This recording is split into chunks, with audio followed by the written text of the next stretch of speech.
o ectomorfo, o mesomorfo e o endomorfo. Eu vou falar as características de cada um aqui e você vai aí se identificando com um ou com o outro. Mas eu já vou te adiantar que existem cálculos para definir o quanto que você é de cada um. Mas calma, a gente vai aprofundar isso. Então, quando a gente fala de ectomorfo, a gente fala daquela pessoa mais longilínea. Normalmente elas são mais altas e magras, mas ela pode ser uma pessoa baixa também. As articulações também, elas tendem a ser menores. Então, punho, joelho, com muita facilidade aparece esse osso aqui, ó, no ombro, a saboneteira. E claro, essas pessoas têm um volume muscular mais baixo e também um volume de gordura mais baixo. Naturalmente são pessoas mais magras. O mesomorfo já muda um pouco. Ele até pode ter um pouco dessa característica mais alta e tal, porém tem muito mais músculo. A sua estrutura é um pouco mais forte. Então a gente vai observar aí articulações um pouco maiores, mais volume muscular e mesmo assim ela ainda consegue manter um percentual de gordura baixo. Não tão baixo quanto o ectomorfo, dependendo da situação, mas um pouco mais baixo. Então se a gente relacionar o ectomorfo, é mais uma pessoa magra. O mesomorfo, uma pessoa forte. E aí já ficou fácil você entender o endomorfo, né? O endomorfo tem uma estrutura ainda maior, articulações grandes, tem um volume muscular também bacana, porém tem uma quantidade de gordura alta. Então a gente pode entender que uma pessoa ectomorfo, ela é magra, uma pessoa mesomorfo é forte e uma endomorfo é gorda. Agora vem uma informação interessante para você. Lembra que eu falei que existem cálculos para saber o quanto que você é de cada um? Porque você não vai ser somente uma coisa. Você sempre vai ser a junção de um pouco das três. Sempre você vai ter uma que vai prevalecer. Então a pessoa mais magra e tal, que sei o que, a pessoa mais gorda, a pessoa mais forte. Mas o cálculo em si, ele mostra pra gente os 3 pontos. Você pode transitar entre elas. Antes de treinar, eu era extremamente ectomorfo. E se você olhar, você ainda observa aqui, ó, o resquício do ectomorfo que existe em mim. Então ainda tem aí as partes ósseas aparentes. Porém, depois de muito tempo de treinamento, hoje eu estou mesomorfo. Mas se eu entrar também numa rotina sedentária, com alimentações altamente palatáveis, eu posso cair no endomorfo. Quantas pessoas você não conhece que eram ali obesas e tal, começaram a treinar e se tornaram então mesomorfo? Então você já começa a perceber que primeiro, não é uma coisa ou outra. Segundo, você transita. Lala, entendi tudo isso, bacana, mas como é que eu faço então? Como é que um ectomorfo treina? Como que um mesomorfo treina e um endomorfo treina? Quando a gente pensa no treino de musculação, a gente pensa numa melhora de físico, a gente pensa em aumentar a massa muscular e reduzir gordura. Uma pessoa ectomorfo, ela tem menos gordura, mas ela quer aumentar músculo. E ela não quer aumentar a gordura. Uma pessoa mesomorfo, ela quer aumentar músculo. A gordura que der pra resolver ali e mandar embora, a mesma coisa. O endomorfo, então, nem se fala. Tipo, ele quer aumentar músculo e reduzir gordura. Então, quando a gente olha pros 3 cenários, todos eles querem aumentar músculo e reduzir gordura. E como que faz pra treinar? Como é o treino para aumentar músculo e reduzir gordura? Se tratando de musculação, intenso. Então, o ectomorfo tem que treinar de forma intensa. O mesomorfo, mesma coisa.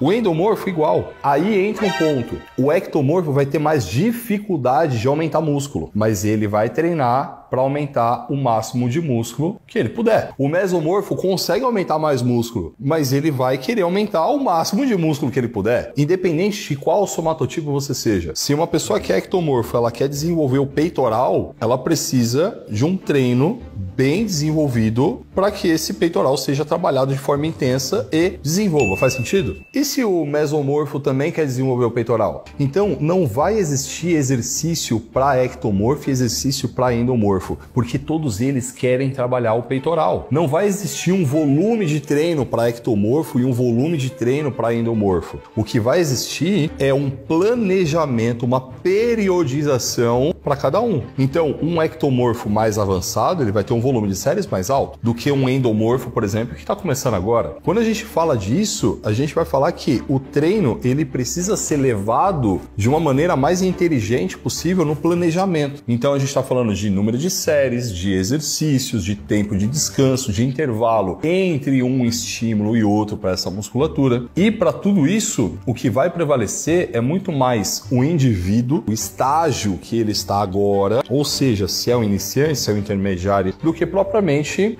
se é ectomorfo ou mesomorfo. Mas aí, lógico, uma coisa é fato. É bem hipotético isso, mas vamos imaginar 3 pessoas com o mesmo estágio. 3 pessoas, sei lá, iniciantes total, cada uma em uma caixa aí dos somatotipos. E essas 3 pessoas começam a fazer um treino muito similar ali. Elas vão evoluir fisicamente de formas diferentes. Então você pode esperar que um ectomorfo ele desenvolva menos músculo e fique mais definido. Um mesomorfo ele vai desenvolver um pouco mais de músculo, vai ficar com uma definição também boa. E o endomorfo ele vai construir muito músculo, mas ele vai perder menos gordura. Isso é natural da fisiologia de cada um. O mais difícil não é o ectomorfo ganhar peso ou o endomorfo perder gordura. O mais difícil é você ir contra a sua natureza. E se você é uma pessoa muito magra, vai dar mais trabalho para você construir músculo. Se você é uma pessoa que tem um percentual de gordura mais alto, vai dar mais trabalho para você reduzir gordura e manter esse percentual de gordura baixo. Vamos imaginar que você é magro e você conseguiu desenvolver músculo legal. Ou seja, você foi contra a sua natureza. E isso é muito difícil. Qualquer vacilada que você der, você perde o músculo. Você perde o volume, você perde peso. Uma pessoa que saiu da obesidade, qualquer vacilo que ela der, ela engorda de novo.